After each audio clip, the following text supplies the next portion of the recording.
Hola a todos, ¿qué tal? ¿Cómo estáis? Bienvenidos al Buscador de Arkham y bienvenidos al cuarto vídeo de nuestra serie de análisis de cartas de jugador de la expansión de los Devoradores de Sueños. Hoy nos toca adentrarnos en las cartas de clase místico.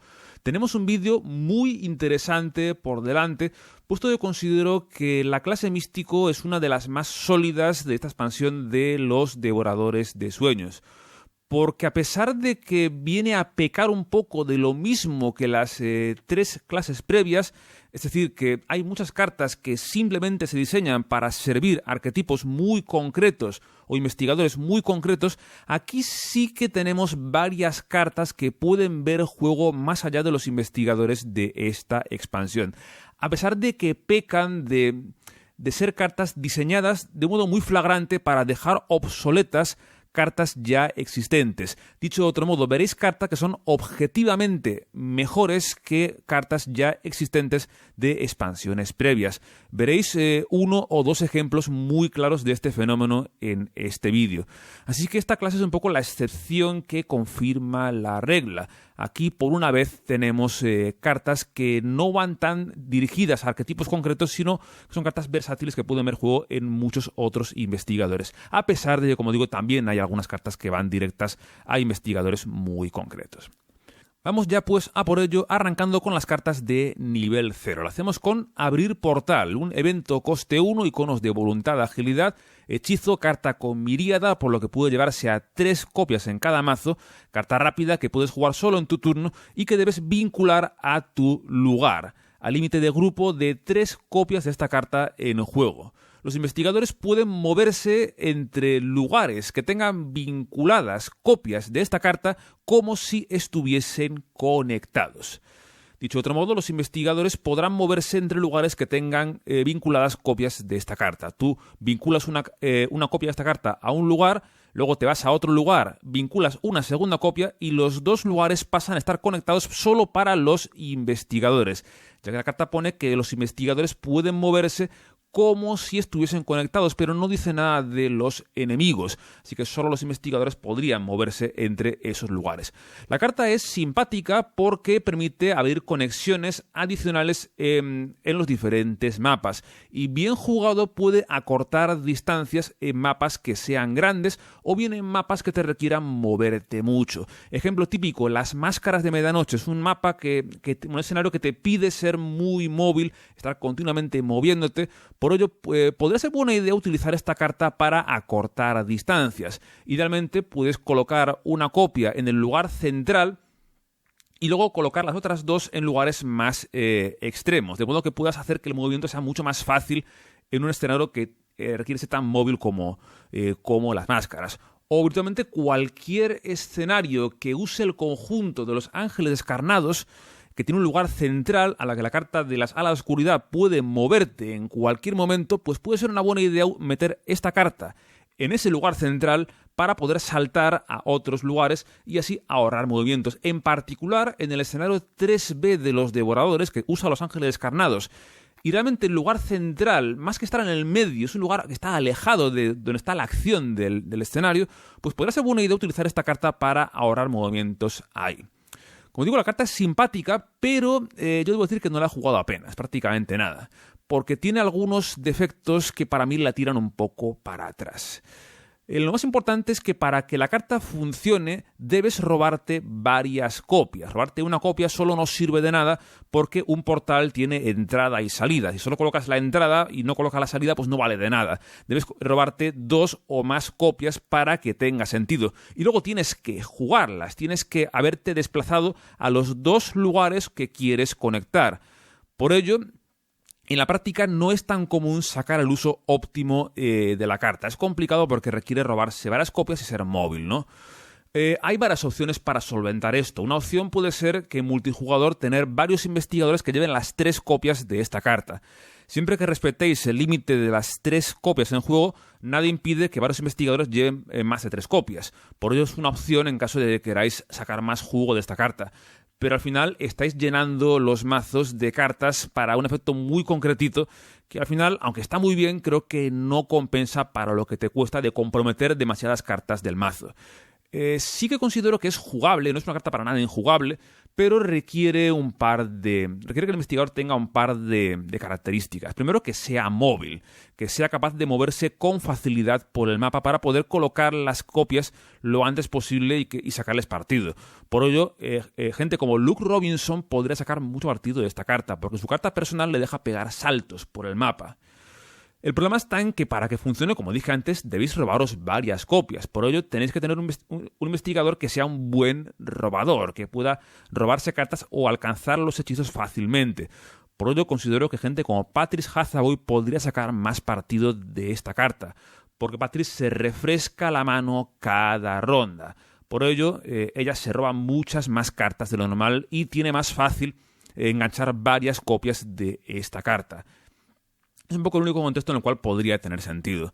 También hay una tercera opción, que es la combo simpática que hace con la investigadora Sefina Rousseau, con su carta personal, Mundo Pintado, ya que tú podrías colocar esta carta debajo de Sefina en la preparación y luego copiarla con los mundos pintados, de modo que en la práctica tendrías más de 3 copias de esta carta en tu mazo. Para Sefina será un poquito más fácil sacarle partido, pero aún así no me parece lo bastante interesante como para llevarla en los mazos de Sefina. Como digo, es una carta con la que tengo muy poquita experiencia y tampoco puedo juzgarla demasiado, en parte porque no he jugado mucho los personajes con los que en teoría debería ser buena. Igualmente, como digo, en el mejor de los casos te va a ser una carta que te va a ahorrar movimientos, lo cual está bien, pero tiene el defecto de que tienes que robarte varias copias y colocarlas en los lugares correctos. Así que en la práctica no es tan fácil de explotar, pero como digo, no es para nada injugable, es simpática y si queréis probarla, pues es razonable, no vais a perder nada, no os va a comprometer muchísimo la estrategia jugarla, pero sí creo que es mejor dirigir la estrategia del mazo hacia cartas que sean más consistentes que esta, que requiere un poco de combo, de engancharla y de ponerla en los lugares correctos. Si no lo conseguís, pues no os servirá de absolutamente nada. Seguimos con el Pergamino de Profecías, un apoyo coste 3, icono de voluntad, objeto tomo, ocupa una mano, entra con 4 secretos y por una acción y un secreto puedes elegir a un investigador en tu lugar. Ese investigador roba 3 cartas y luego descarta una carta de su mano. Simplemente es una carta de economía de cartas, para robarte cartas adicionales. Te roba 3, aunque luego te tiras de una, al final ese descarte es filtrado, así que la ventaja de cartas que te da es significativa. El problema que tienes es que es algo lenta, porque para poder sacarle partido tienes que gastar múltiples acciones. Le ocurre lo mismo que al libro de conocimiento de la caja base. La carta está muy bien, pero tiene el problema de que es lenta. Tienes que gastar muchas acciones para empezar realmente a amortizarla. Y por ello son contados los personajes que realmente pueden jugar el libro de conocimiento con efectividad. Daisy por la combo con su habilidad, con su acción extra para activar un tomo y poco más. Dicho eso, a ver, la carta no está mal, es una carta que está bien y si tu baraja requiere de algún refuerzo de economía en términos de cartas, pues es jugable, no es para nada una mala carta. A pesar de que considero que, al igual que el libro de conocimiento, con Daisy Walker es más útil, porque Daisy tiene la acción extra para activar un tomo, esto es un tomo, y encaja muy bien con la habilidad de Daisy. Pese a ello, aquí pongo competencia como interrogante, porque considero que la carta tiene competencia con otros tomos para activar la acción extra de Daisy. Mismamente, el libro de conocimiento del core, yo creo que es un poquito mejor que esto, porque es un robo filtrado, vale, no te roba tanto, pero es un robo filtrado. Cierto es que también esta carta tiene un límite de activaciones, tiene 4 secretos y el libro de la caja base no tiene ningún límite de activaciones, así que yo creo que el libro está un poquito por encima.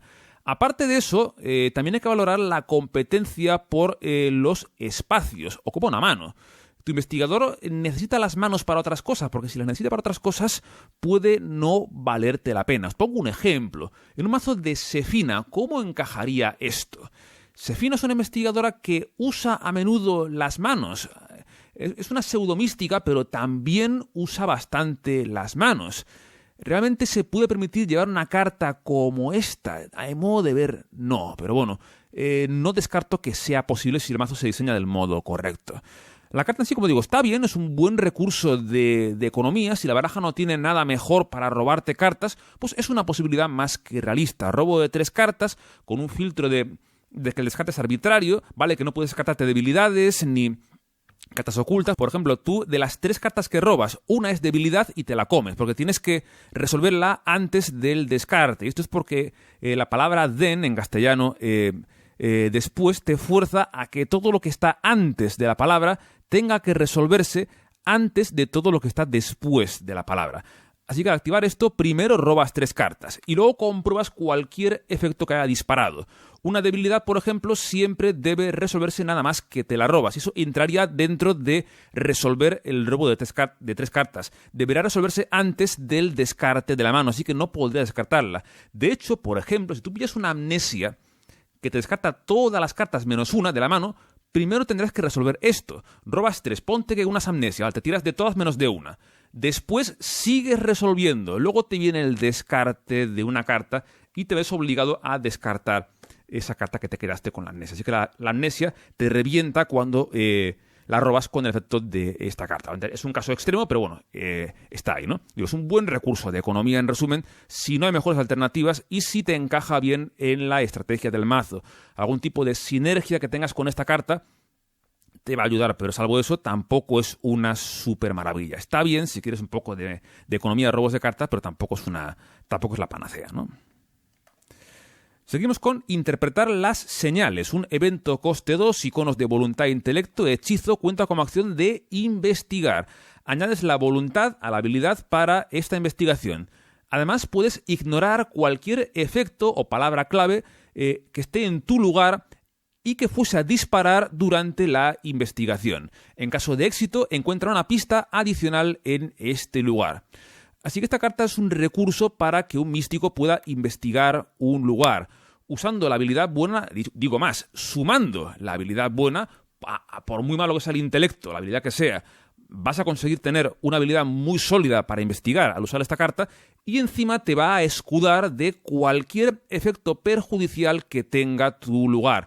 Esto es un poco más circunstancial porque depende del escenario, campaña concreto, pero por ejemplo, esto en el círculo roto, esto se carga a los embrujados, lo cual puede ser muy pero que muy útil. Y encima, por si no fuera suficiente, tienes una compresión de acciones, te entrega una pista adicional en caso de que tengas éxito, que será muy probable a la mínima que tengas una voluntad sólida.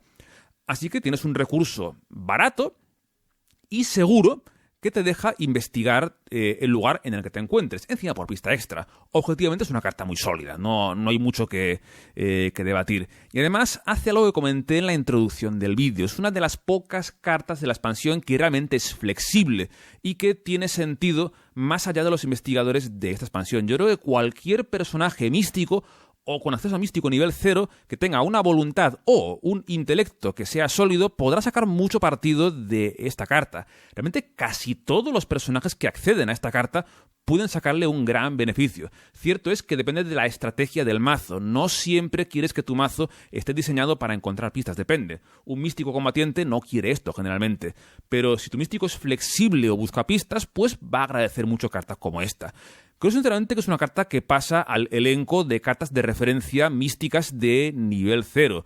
No es un staple, no es una carta que vaya para todo el mundo, porque, como digo, necesitas que la investigación, encontrar pistas, sea una parte fundamental de la estrategia, pero en caso de que lo sea, pues es una buena herramienta para que tu místico encuentre pistas. Si te interesa encontrar pistas, esta carta va a ser útil para prácticamente cualquier personaje que la pueda llevar. Para mí, de las cartas más interesantes de toda esta expansión.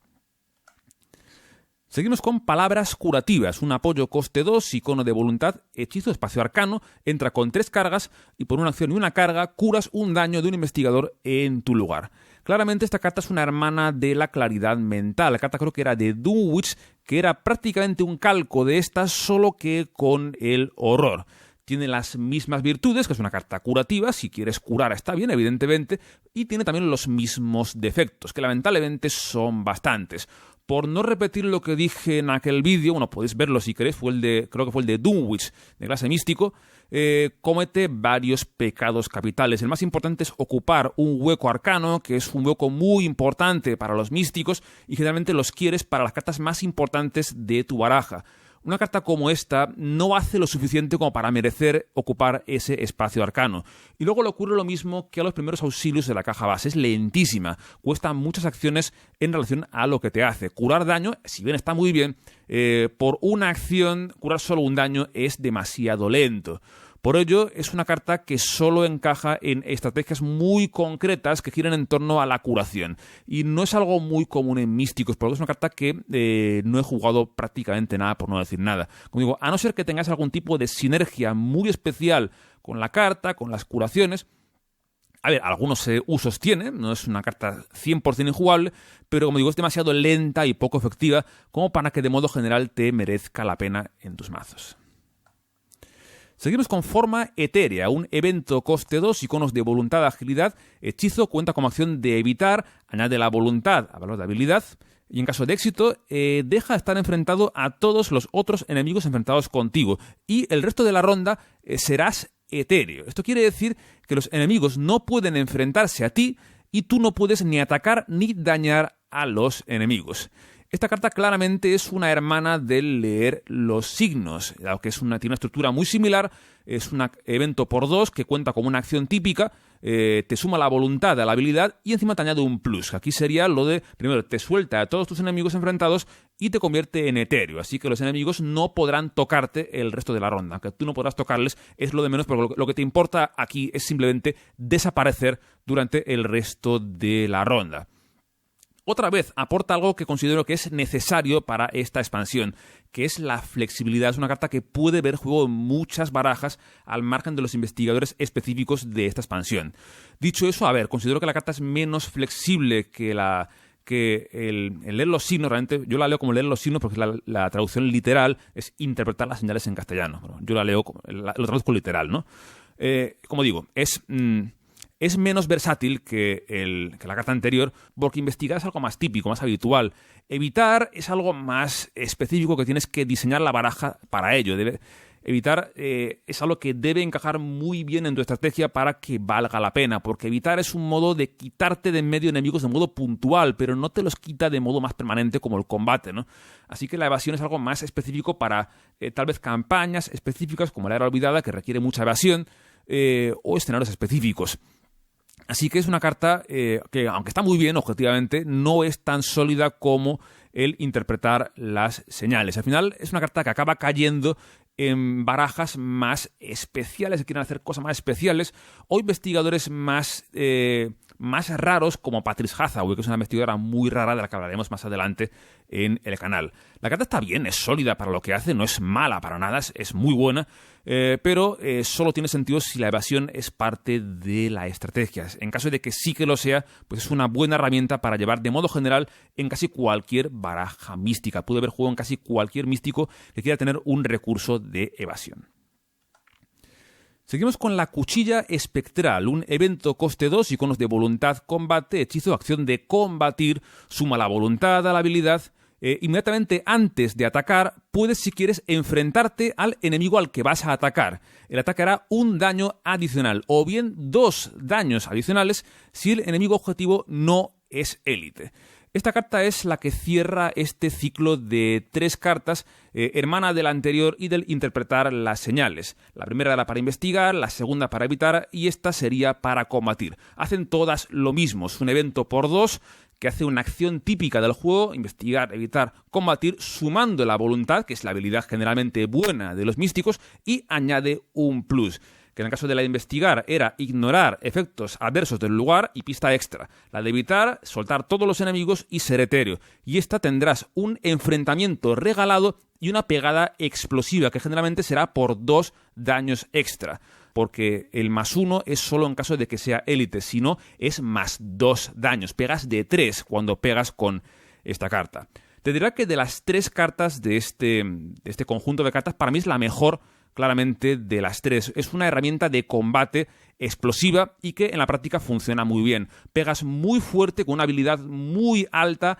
A la mínima que el combate sea decente, 2 o 3, como la voluntad casi siempre suele ser muy alta en místicos, al final con esto pegas con base de 7 u 8 como mínimo, sin contar pluses estáticos, lo cual objetivamente está fenomenal. Aparte pegas por 3 daños, lo cual es muy bueno por lo general. Los enemigos con 3 de vida suelen dar mucha más guerra que los de 2 de vida y esta carta trivializa un enemigo con 3 de vida, lo cual está fenomenal. Y encima, por si no fuera suficiente, te regala el enfrentamiento. que no siempre es necesario en caso de que el enemigo ya esté enfrentado contigo. Pues, hombre, no es tan útil, pero en caso de que esté con un compañero enfrentado o que sea indiferente, esto te va a ahorrar una acción de enfrentamiento que te hubiera tocado mucho las narices de no tener una carta como esta. Así que, como digo, para mí es una de las pocas cartas que yo puedo denominar cartaza. Es una pedazo de carta que pega muy fuerte, te ahorra acciones y encima es otra carta súper flexible que puede ver juego en muchísimas barajas. Dado que combatir es algo que casi siempre te va a ser necesario, esta carta cualquier personaje que tenga una voluntad / combate que sea mínimo decentes puede querer llevarla, aunque el combate no sea una parte fundamental de la estrategia. Porque de repente puedes sacarte de la manga una pegada de 3 daños con muchos números de tener éxito. Por ello, esta carta no solo encaja en los místicos arquetípicos. Ya por delante, todos los místicos van a querer llevar esta carta. Agnes, Jim, Akachi, por supuesto, Padre Mateo, Diana, cualquier místico va a querer llevar esta carta o va a necesitar buenas razones para no querer llevar un recurso de combate como este. Pero es que la cosa no se queda ahí. Hay muchísimos otros personajes que pueden sacar mucho partido de esta carta. Por ejemplo, esto puede llevarlo Zoe Samaras. Dado que Zoe tiene acceso a 5 cartas fuera de clase de nivel 0, esta carta yo la he jugado mucho con Zoe como carta fuera de clase y es un recurso explosivo para que pegue aún más fuerte. Tiene una voluntad de 4 y un combate de 4. Pegas con base de 8 sin contar los pluses y por 3 daños. Fantástico. Tiene sentido también en Zefina, que además puede copiarla con los mundos pintados.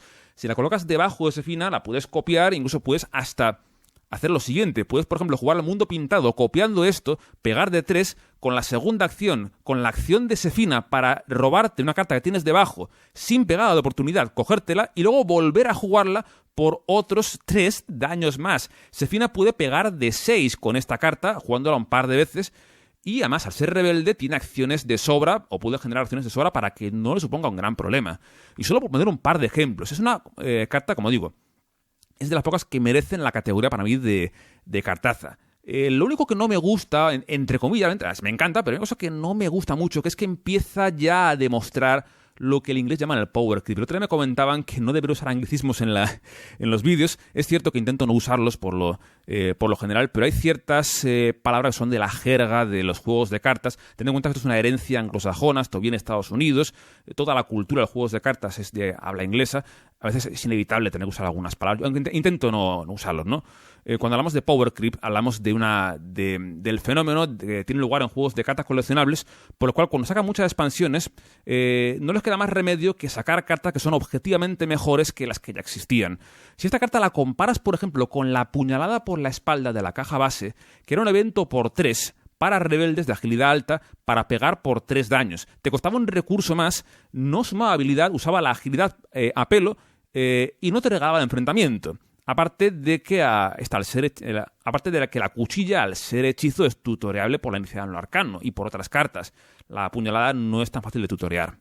Si comparas ambas cartas, ves que objetivamente esta está mucho, mucho mejor, te cuesta menos y te hace más. Por ello, esto es un ejemplo clarísimo de lo que es el power creep, de que ya cada vez tiende más a sacar cartas que dejan obsoletas cartas ya existentes. Como digo, que ya estoy enrollándome con esta carta, pero es que lo merece porque para mí es la mejor carta de la expansión y para mí con diferencia. Es un recurso de combate potentísimo, súper fiable y económico, que además, por si no fuera suficiente, encaja en muchas barajas. Para mí, como digo, para mí es la cartaza de la expansión.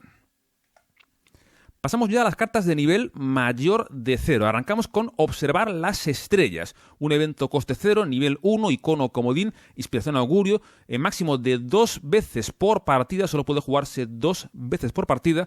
Carta que solo puedes jugar si hay 10 o más cartas en el mazo de encuentros. Buscan tus cartas enlazadas, una copia de las estrellas son propicias y barájala entre las 10 primeras cartas del mazo de encuentros. Ojo porque la carta enlazada, que es esto que tenéis aquí no se ve, pero tiene un dorso de encuentros. Al contrario que las típicas cartas enlazadas son cartas de jugador, esta carta es una carta de encuentros y se baraja en el mazo de encuentros, pero es un evento. Es una carta que tiene un tipo de jugador, es muy peculiar. Es un augurio enlazada a observar las estrellas, así que si metéis observar las estrellas en vuestro mazo, tenéis que arrancar cada partida con esta carta fuera de juego. Al ser revelada, cuando la robéis de encuentros, se retira del juego, eliges un investigador. Ese investigador roba una carta, gana un recurso y tiene una acción inmediata como si fuese su turno. Esto no cuenta de cara al número de acciones que tiene cada turno. Así que es una carta muy simpática porque lo que está haciendo es barajar un efecto positivo en el mazo de encuentros. Hará que dentro de las 10 siguientes cartas de encuentros, una carta sea esta, lo cual será un efecto positivo, lo cual es algo que es sorprendentemente favorable cuando viene del mazo de encuentros.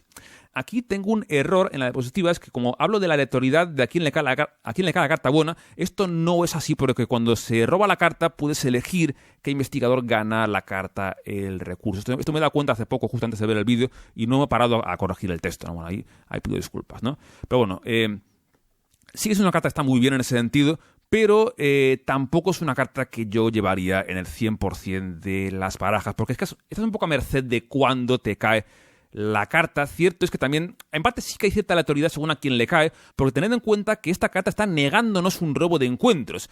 Al robarte esta carta, esto está reemplazando una basura que te podrá caer de encuentros. Así que sí que es cierto que tiene cierta aleatoriedad según a quién le caiga, porque si le cae a un personaje que tenga una mala defensa, es muy bueno. Le cae, por ejemplo, a un Preston Fairmont, a un Finn Edwards, pues es fenomenal. Pero si le cae a un místico que ya de por sí tiene una defensa buena, pues no es tan útil.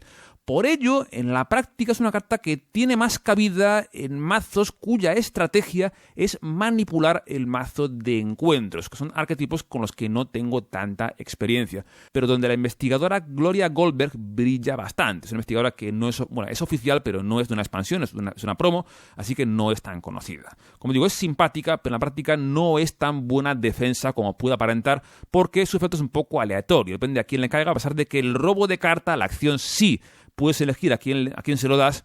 Lo importante es que la carta te niega un robo de encuentros, lo cual es favorable, y según a quién se lo niegue, pues puede tener más o menos valor, ¿no? Seguimos con el perro invocado, un apoyo coste 3, nivel 1, iconos de intelecto, combate, aliado de invocación, ocupa 2 espacios, el de aliado y un arcano. Como coste extra para jugar esta carta, debes buscar en tus cartas enlazadas una copia de la bestia desatada y barajarla en tu mazo. Activación libre en tu turno, excepto durante una acción, puedes agotar esta carta para combatir o investigar. Puedes elegir. Atacarías en caso de combatir con base de 5 o investigarás en caso de investigar con base también intelecto de 5. Absorbe 3 daños. Como siempre, para entender esta carta hay que entender también la carta enlazada, que sería esto de aquí, la bestia desatada. Un enemigo 3/3/3, monstruo extradimensional Tíndalos, enlazado al perro invocado, así que si metes el perro invocado en tu mazo, tienes que arrancar cada partida con esto fuera de juego. Tiene presa del afectado, cazador y represalia.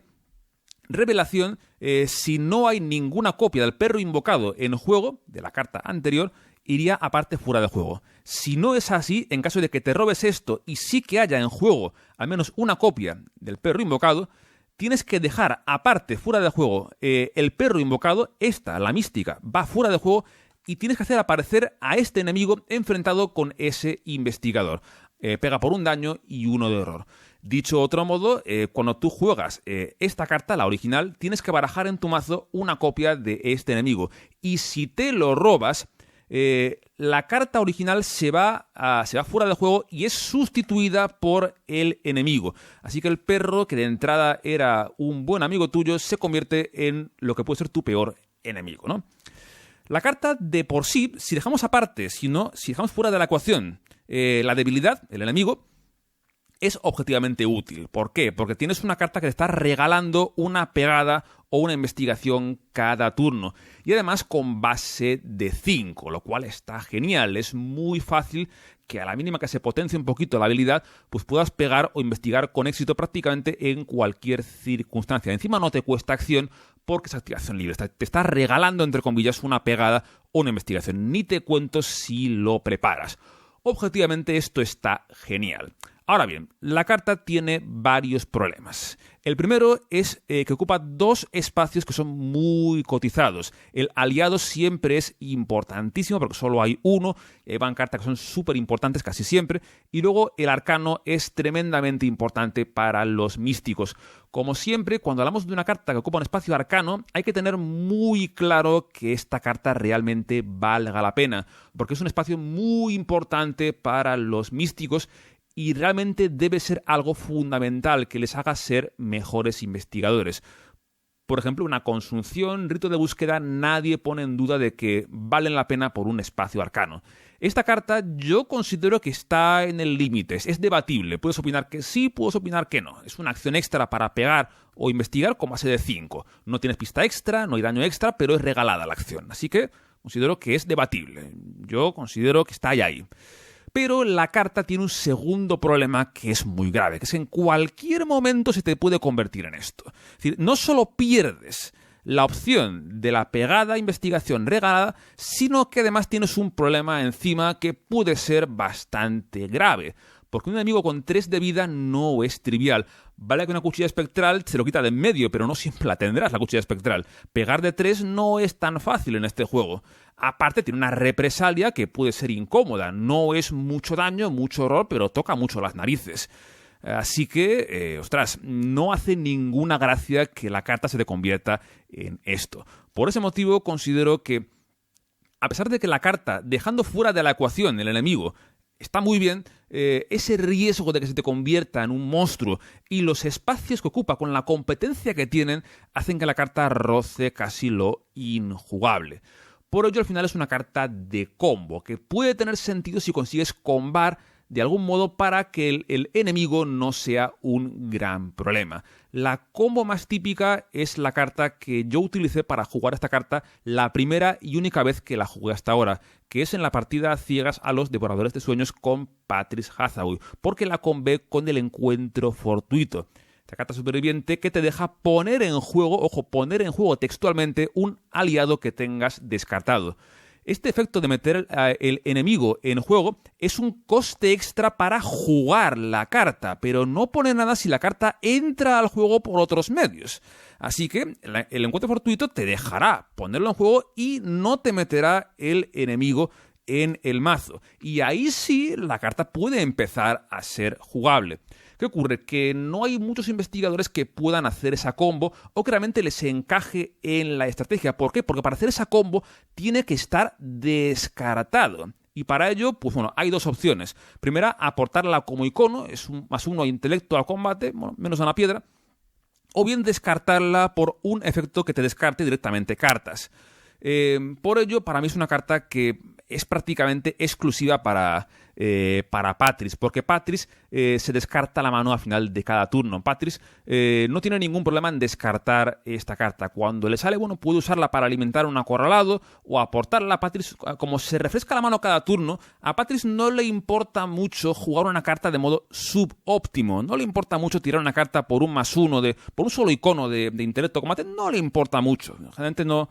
Pues el estilo tan peculiar de juego que tiene, del que hablaremos, como digo, dentro de poco en el canal, pues no le importa mucho descartar cartas de modo subóptimo. Así que ella podrá descartar esta carta muy fácil y cuando pille el encuentro fortuito, pues podrá usarlo para poner en juego esta carta sin el coste extra del enemigo.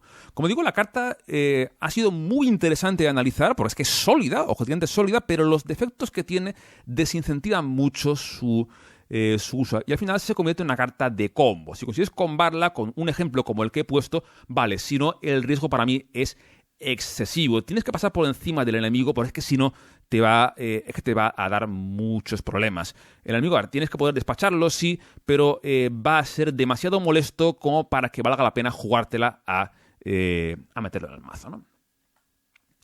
Seguimos con la palabra de mando. Un evento coste 2, nivel 2, hechizo. Dice que nombres una carta tipo hechizo. Busca en tu mazo una copia de esa carta y róbala. Baraja tu mazo. Carta simple, sencilla y efectiva que te va a traer a la mano cualquier hechizo que tengas en tu mazo. Es un tutor que te va a traer el hechizo que necesites. Simple, sencillo, sólido, no requiere de mucha explicación. Ahora bien, el análisis no tiene que ir por ahí. Lo que hay que analizar con esta carta no es si lo que hace está bien, porque es obviamente muy bueno. Coger cualquier hechizo, el que te haga falta, y traértelo a la mano, objetivamente es bueno. Ya está, ahí acaba el análisis. Lo interesante que hay que analizar es si realmente el coste que hay que pagar vale la pena con relación al efecto que te hace. Son 2 recursos, 2 experiencia y una acción. En la práctica es un poquito más de lo que me gustaría reconocer. Duele un poco más de lo que aparenta usar esta carta para traerte un hechizo.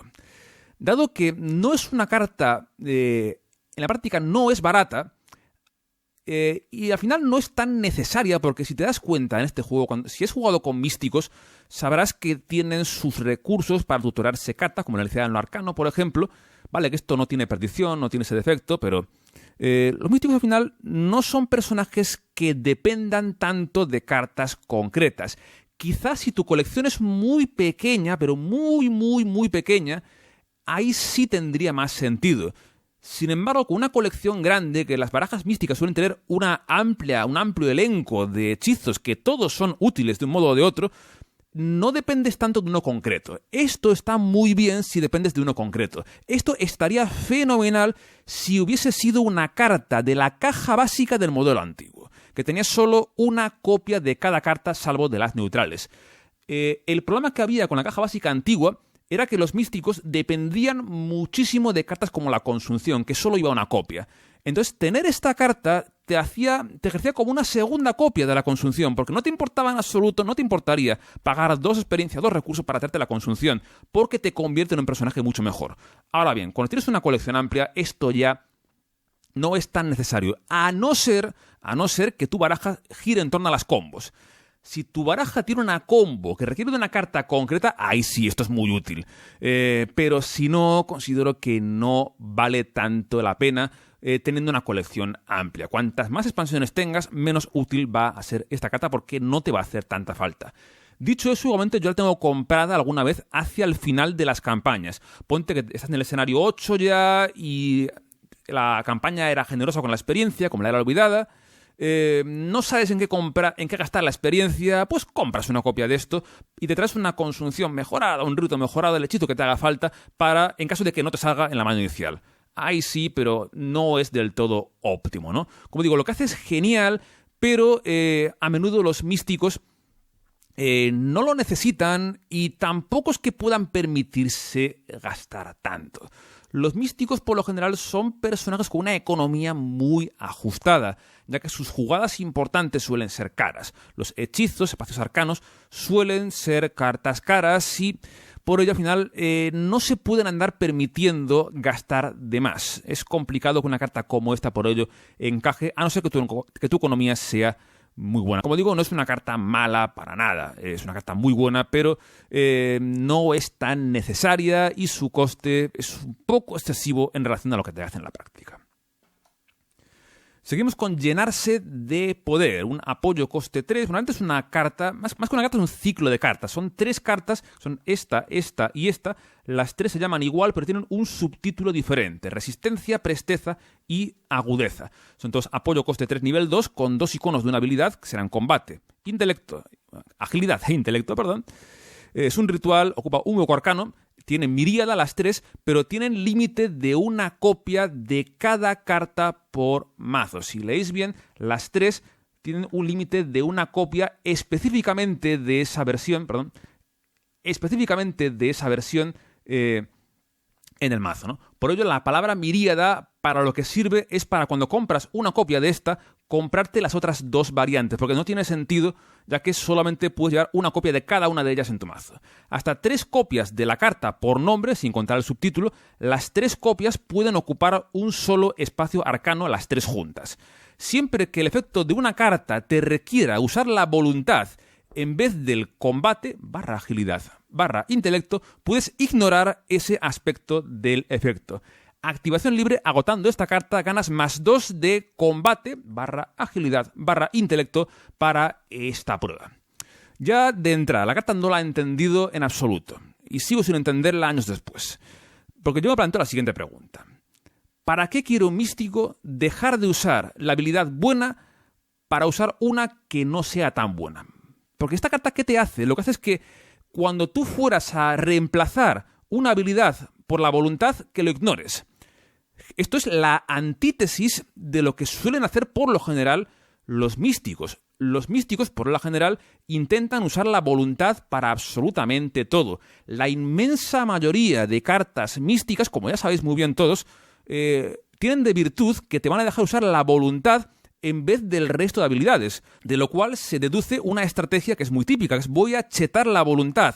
A cuchillo voy a subir la voluntad todo lo que pueda y a usar cartas para que usar la voluntad en vez del resto de habilidades. ¿Por qué querrías tú hacer lo contrario? Es más, estas cartas lo que van a hacer es reemplazar los efectos que te hacen usar la voluntad en vez de otra habilidad. Por ejemplo, esta de aquí, la de combate, está pensada para usar con la consunción. La consunción te dice, pega con la voluntad en vez del combate. Pero tú podrías usar esto para ignorar el reemplazo del combate por la voluntad, aunque te darían +2. Sí. ¿Qué sentido tiene? Yo sinceramente no le veo ningún sentido. Tal vez podría tener sentido siendo muy rebuscados. Hombre, es que puede tener sentido si la voluntad del personaje no es buena. Puede tener sentido ahí si tienes un personaje místico que tenga una voluntad mala, pero que sí tenga un buen combate, /agilidad, /intelecto, pues entonces sí tendrían sentido. Pero es una cosa tan rara que es que me cuesta pensar en personajes que les pueda interesar. Aparte, nivel 2 encima. No sé, me cuesta pensar en personajes que puedan sacar partido de esto. Aparte de que tendría más sentido si pudieses robar varias copias y tener la flexibilidad de usar varias habilidades. Yo sinceramente, como digo, le he dado vueltas y no encuentro sentido a la carta. Incluso he buscado en ArcanDB qué mazos usan esta carta para entender yo qué sentido tiene. Y la verdad es que no he encontrado nada. No hay barajas que utilicen esto porque nadie se ha atrevido, nadie ha osado a usarlas, salvo alguna baraja de meme, alguna baraja de coña, de broma, pues igual sí, pero no sé. Yo como siempre digo, yo aquí intento aportar un poco lo que sé, pero si alguien está viendo este vídeo y sabe qué uso real tiene esta carta, pues que por favor me lo comente, porque a mí objetivamente me interesa. Es que yo no lo entiendo, lo he investigado, he estado dándole vueltas y no lo entiendo. Igual simplemente no he mirado donde debía mirar, pero os juro que de verdad no entiendo el sentido de esta carta. Y es que encima lo hace ocupando el espacio arcano. O sea, ¿qué sentido tiene reventar uno de los blocos fundamentales de los místicos? A ver, quizás, como digo, si tienes una voluntad muy mala y el resto de habilidades son decentes, una Lola Haze tal vez puede intentar usar esto para usar para usar la habilidad, pero es que tienes que reemplazar el uso de voluntad. No sé, no. Tienes que coger cartas que usen la voluntad en vez del intelecto y luego jugar esto para decir que no, para dar la vuelta. Es decir, es una vuelta en un círculo, no ha hecho nada. Al final, para conseguir un +2 de habilidad. Insisto, yo igual me estoy equivocando, igual me estoy colando mucho, pero es que no lo entiendo. No entiendo el sentido de estas cartas, así que si alguien lo entiende, por favor que me lo comente, porque yo estoy, como digo, a cuadros y años después sigo sin entender la utilidad de esta carta, en absoluto.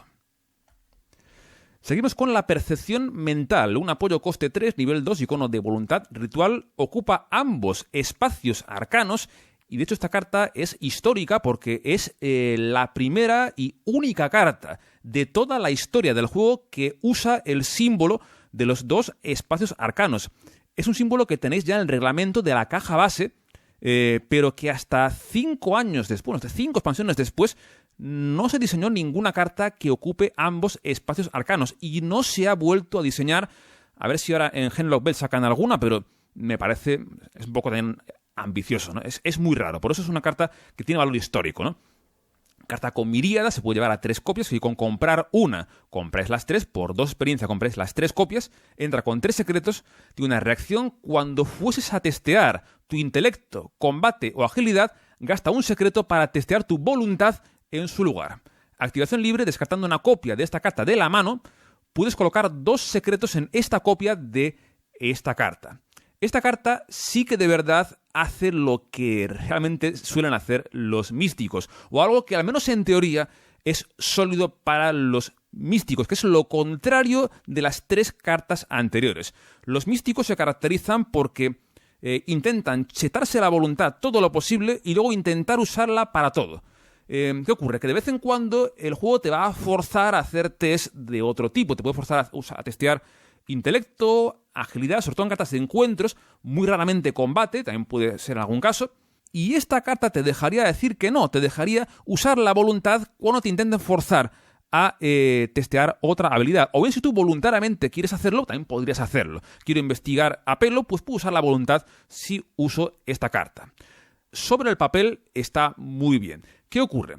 Que la gran característica de esta carta, y por lo cual tiene ese valor histórico, también es el mayor defecto de la carta y que es para mí pecado capital de los apoyos místicos, que es ocupar los preciados espacios arcanos. Y es que encima esta comete el pecado por doble, ocupa los dos espacios arcanos y te bloquea la opción de jugar otros espacios arcanos, lo cual es terrible, es objetivamente terrible. Casi ningún místico querría hacer esto, porque los místicos necesitan los huecos arcanos.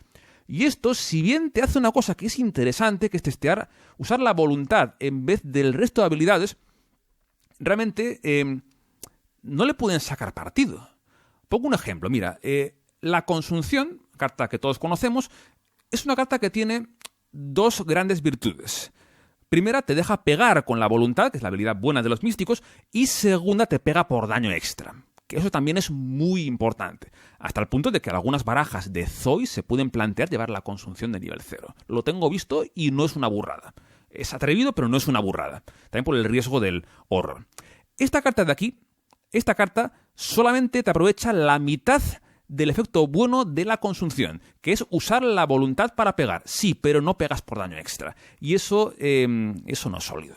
Aparte de que tiene un número de usos muy limitado. Entra con solo 3 usos y para poder recargarla dependes de robarte las otras 2 copias. Que es una posibilidad, pero tampoco es del todo útil. Por ello es una carta que es injugable para la inmensa mayoría de personajes con acceso a místico nivel 2.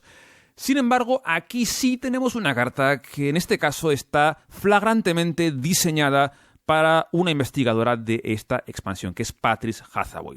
¿Por qué? Porque Patris es una pseudo mística que llega a místico nivel 2 y es una investigadora que, a pesar de que, como digo, es medio mística, ella no usa los espacios arcanos del mismo modo que los demás, porque tiene un estilo de juego muy raro. Dado que se refresca la mano cada turno, no va a apostar tanto por apoyos tipo Consunción, Rito de Búsqueda, aunque podría hacerlo y puede irle bien. La estrategia con ella no suele ser buena idea. Lo mejor es intentar apostar muy a cuchillo por eventos y cartas de habilidad y que los apoyos te refuercen esa faceta de Patris, porque al refrescar la mano cada turno, tu estilo de juego debe ser muy diferente.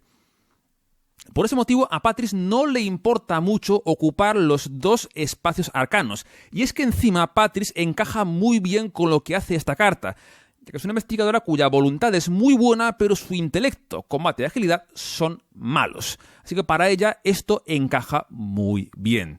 Y le permite usar la habilidad buena que tiene de modo consistente. Con Patris tienes una característica que es muy típica de los místicos, que es, como digo, chetar la voluntad. Con Patris querrás aumentar mucho la voluntad, sea de modo puntual o permanente, y luego usarla para todo. Por ese motivo, esta carta con ella encaja muy bien.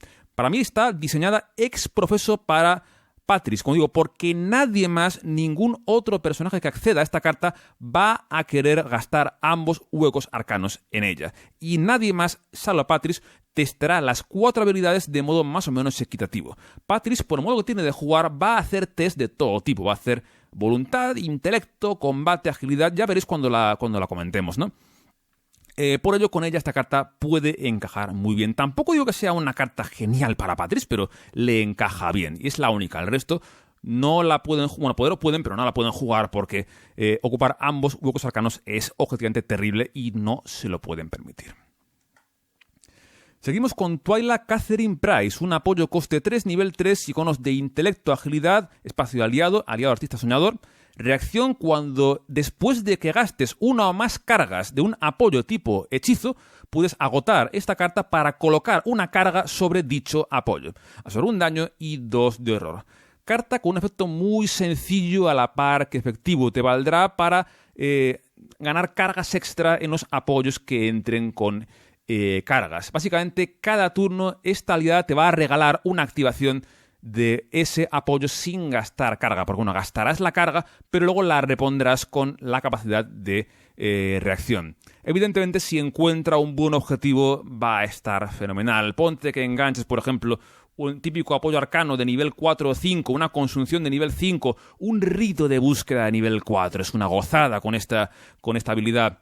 Así que está muy bien en ese arquetipo. Si tu estrategia gira muy en torno a los apoyos con cargas, que es muy típico de místicos, pues esta aliada pues puede serte de utilidad. Puede ser una buena apuesta para el espacio aliado.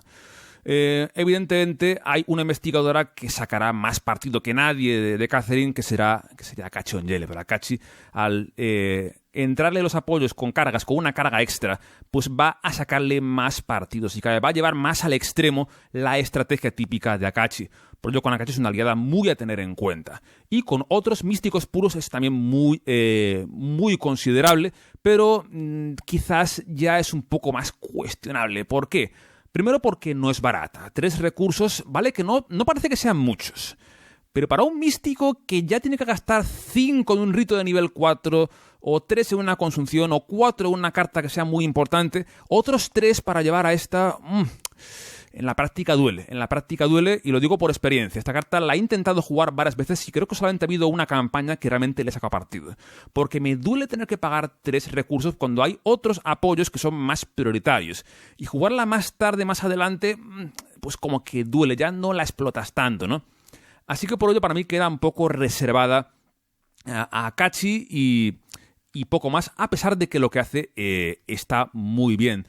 Yo, por ejemplo, recuerdo una mano inicial soñada para Akachi, que tenía rito de búsqueda de nivel 4, soltar el alma y Catherine Price. Eso fue una gozada porque tenías primera acción, suelto el alma y pongo rito de búsqueda en juego por coste 2, o menos 3. Segunda jugada, juego a Catherine Price. Y tercera, uso el rito para investigar mi lugar y con la reacción repongo la carga. Encima, al ser la última acción, no pasa nada si pillo simbólica, porque no tengo acciones que perder. Si tu lugar inicial tiene pistas, es un turno 1 soñado para Akachi. De hecho, me ocurrió y fue una pasada, ¿no? Así que lo dicho, si la baraja está diseñada en torno a los apoyos con cargas, pues esta señora puede ser una buena apuesta para el espacio aliado, pero creo que tiene cierta competencia. Según el investigador, creo que ya puede no valer tanto la pena. Por ejemplo, con Agnes, creo que Silvestre sigue siendo el novio. Silvestre está por encima de Catherine porque lo que hace es mucho más robusto para Agnes. Tal vez carisma ya son muchos recursos, es poco cara ya, ¿no? Para mí es un poco demasiado cara, incluso poniendo en contexto lo que hace, y al final queda un poco reservada a Akachi y poco más, aunque tiene cabida en cualquier mazo en torno a los apoyos con cargas de modo general. Terminamos con el trapezoedro brillante, un apoyo único, coste 1, nivel 4, iconos de voluntad, intelecto, agilidad, objeto, reliquia, espacio accesorio. Reacción: cuando fueses a pagar el coste de una carta tipo hechizo, puedes agotar esta carta. En vez de pagar ese coste, puedes testear a voluntad X, siendo X el coste de recursos de la carta. En caso de éxito, se considera que el coste de recursos está pagado, es decir, lo juegas gratis. Y si fallas, debes cancelar la jugada sin pagar ningún coste y el resto de la ronda no puedes jugar ninguna copia de esa carta. Así que es una carta para sencillamente abaratar las jugadas tipo hechizo, lo cual está bien, pero tiene un problema. Te fuerza a pasar un test de voluntad. Para las cartas caras puede ser muy complicado. Pagar una coste 5, coste 4, ostras, se antoja muy complicado. Si bien la voluntad suele ser la habilidad buena de los místicos, y al final puedes tener buenos números de pasar la prueba, toda prueba siempre puede fallarte. Un autofallo con esto te revienta de un modo muy bestia. Y como digo, puede ser complicada para las jugadas más caras, y contando que pagas 4 de experiencia y ocupas un espacio que para los místicos suele estar muy cotizado, pues yo encuentro complicado justificar la compra de esta carta. Para mí implica demasiado riesgo en relación a lo que te gana de recursos. Y aparte de que te ocupa un espacio con mucha competencia. Por ello no la he jugado apenas, tampoco puedo hablar mucho de ella. Este vídeo, fijaos que he hablado mucho de algunas cartas y muy poco de otras, pero es que las cartas que me gustan mucho de esta expansión, de esta clase místico, ¿no? Esta no es de las que me gustan porque, aunque te puede ahorrar recursos, primero, es un riesgo. Segundo, el test puede ser complicado. Y tercero, el espacio pues tiene para mí demasiada competencia para justificar gastar 4 de experiencia en esta carta.